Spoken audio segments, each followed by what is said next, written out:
41 বার সূরা হামিম সিজদা এর 44 নং আয়াতের এই অংশটুকু পড়বেন। কুল হুয়াল্লাযীনা আমানু ওয়া হুদাও ওয়া শিফা ওয়াল্লাযীনা লা ইউমিনুনা ফি আযানিহিম, যার অর্থ, আর আমি কোরআন নাজিল করি যা মুমিনদের জন্য শিফা ও রহমত। সুবহানাল্লাহ। আপনি পবিত্র কোরআনের এই আয়াতটুকু গভীর দিল থেকে খালেস নিয়তে পাঠ করবেন। মনে রাখবেন, আপনাকে পরিপূর্ণ বিশ্বাস এবং ঈমান সুদৃঢ় করতে হবে।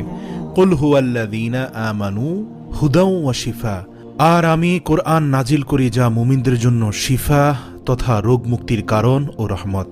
আল্লাহ রাব্বুল আলামিন এই আয়াতের মধ্যে সুস্পষ্টভাবে দ্ব্যর্থহীন কণ্ঠে ঘোষণা করে দিয়েছেন, এ কোরআন মুমিনদের জন্য অবশ্যই রোগ মুক্তির কারণ ও রহমত হবে ইনশাআল্লাহ। আল্লাহ রাব্বুল আলামিন এই আমলের উসিলায় আপনার সংকট, আপনার কষ্ট, আপনার রোগ অবশ্যই মুক্তিদান করবেন।